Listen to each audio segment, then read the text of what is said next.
Hello, blessed morning everyone. Gawa po tayo ng papaya salad. So, pag na-fill up po natin ang skin, ay gawin po natin lagyan ng tubig ito na may ice, no?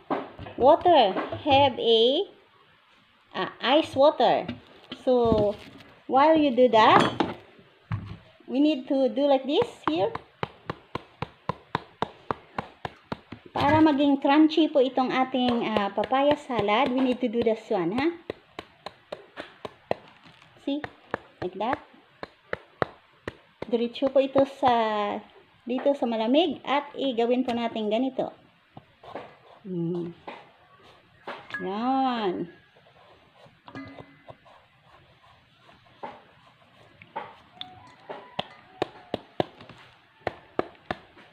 Ang paggawa nito ay lagyan natin ng natapos na ito mamaya, no? Pakita ko sa inyo mamaya. Ayan na. Ito na yung nagawa kong papaya. So, ganito na siya, ha? Ngayon, ihanda ko na yung ating hiwaing kamatis. Ayan na. Ilagay natin itong papaya. Then, strainer na natin, no? So, alam nyo bang kalabasan ay malamig siya? Crunchy.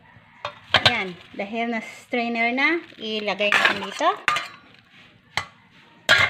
Tapos, ilagay natin ang kamatis.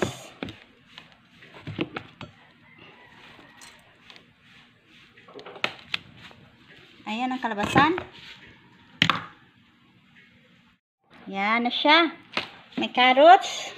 Tapos, salt.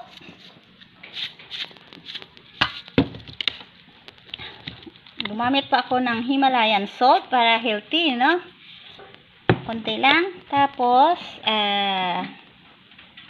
ang kailangan ko ay haluin siya. Lagyan ng lemon. So, mix. Ganyan. Alam nyo ba kung ano pa ang maganda? Bagoong! We need to put this one.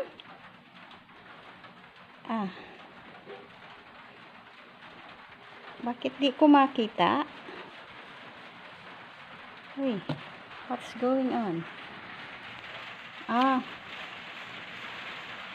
Natakpan ko ang camera. Ayan.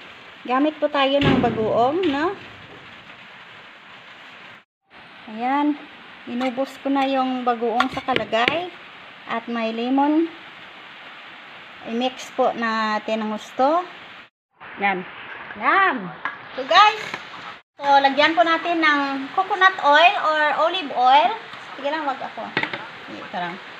Lagyan po natin mantika. Alam nyo ba na ang ginamit ko ay itong chili?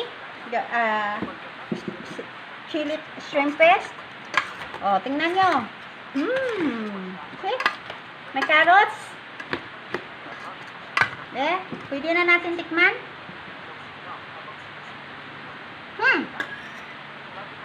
Yummy.